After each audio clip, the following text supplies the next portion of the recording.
Welcome, everybody, to the Single and Stiletto Show. I'm Suzanne Oshima, and I'm a matchmaker and dating coach at Dream Bachelor and Bachelorette, and I'm also the founder of Single and Stilettos. Today, we have on our show Iris Ben-Ruby, and I'm so excited to have her here today because she's a relationship and intimacy coach at Simply Success.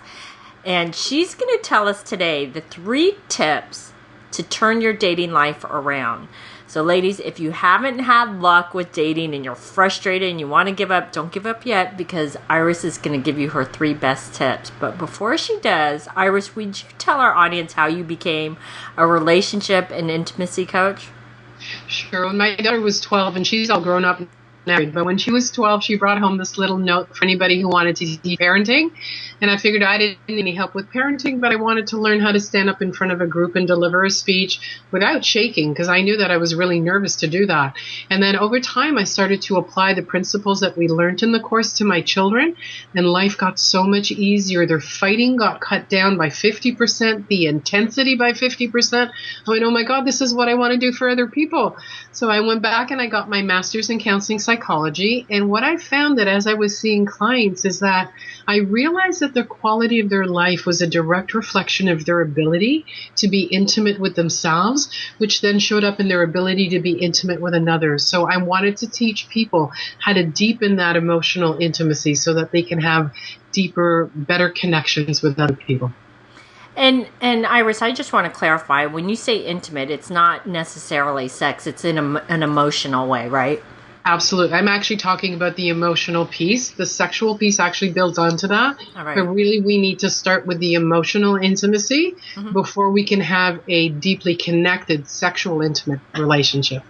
Great.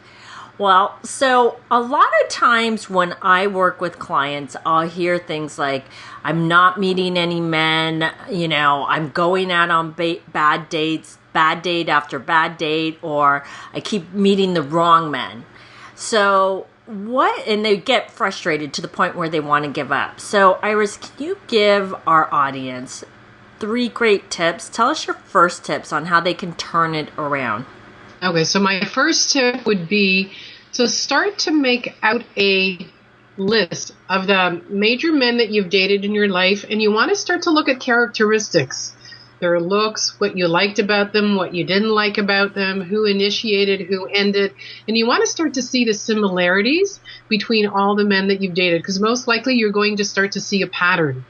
That's going to be your warning flags of like, oh, I'm dating the same guy in different clothing. So that'll be the first place so that you can start to date outside of your type. We have a type that we fall for, but that type keeps giving us the same results. So if you want different results, you're going to need to start to know what is your type, and then where else can you go? What other type are there? That is true, because I hear a lot of times where a woman will say, well, this is my type, and they haven't gotten into a long-term relationship that lasts, or they haven't gotten married, or whatever it is. And I'm like, well, how's that type working for you? Because maybe your type isn't the right type for you. This is what I always say, is he may be nice to look at or nice to have, but he's not the long-term guy.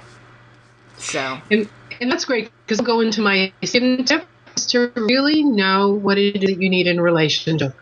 Do you want the guy that looks great in your arm and have to sacrifice your emotional life? Or is your emotional life really important to you? Do you want someone who accepts and sees you and honors you for who you are and doesn't judge you? You want to be clear on, I have one client that I'm working with right now. She started in a relationship. He wanted children. She's mid-30s. And then he changed his mind, and she was willing to compromise, not have children, to hang on to the relationship. And after a year, she realized, that's really not what I'm about. I will die without having my own children. So it's really be clear on what it is that you need to be in a relationship. And fairly early on, start to talk about those. First of all, if you're clear about it, you're more likely to attract a man that's going to be in alignment with what you're looking for. I use an example in Alice in Wonderland, where she asks Cheshire Cat, they come to a T in the road, should I take the left T or the right T? And he says, well, where are you going? And she says, I don't know. And he said, then it doesn't matter. That is so true. I love that. Yeah, when you don't know where you're going, you end up going like all over the place. But when you're clear on what you want, you can start to say no to men very early on because you realize that you're not in alignment. That is very, very true. That's such a great tip. So tell us your third tip. So my third tip to turn your dating life around, I think, would be being in our feminine. It's really being able to own that part of you that is softer, that acknowledges a man, that allows a man to take care of you, open the door. Because we live in a society where women are so self-sufficient. Men actually question themselves as to, what's my role in her life? She actually doesn't need me. Most single women can do life fine by themselves. They are missing a critical piece. I really believe that we shouldn't want a man, but we actually need a man in our life because we're biologically wired to be in relationship. But it's showing the man what he can contribute to your life. If he knows he can take care of you, open the door, pay for you, even though you can do all those things yourself. I'll give you an example. When I first separated from my husband, when I moved into my home, I changed the front lock, I changed the programmable thermostat, and I changed one of the chandeliers just to prove that I could survive. But it had me continue to be in my masculine.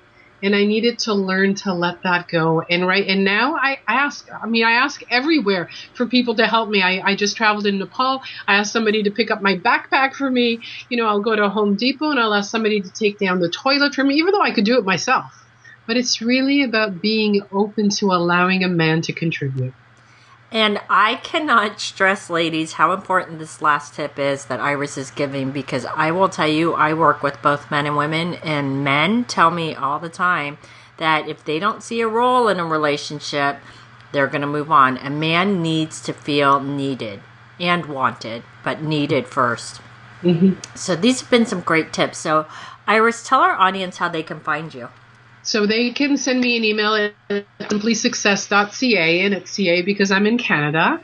And if they would like a ebook on the 8 principles on how to have your man love, adore, and cherish you and treat you like a queen, then you can send me an email, put in the subject ebook, and I will send that off to you.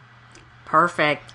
Well, thanks everybody for joining us on the Single and Stiletto Show. Our show is available both in video format and podcast format. If you like to view the videos, you can go to singleandstilettos.com. And if you like to get the podcast, you can download it from iTunes. If you'd like to get our free ebook on the 3 secrets guaranteed to attract any man based on scientific research, you can click here on the video, or you can go to singleandstilettos.com.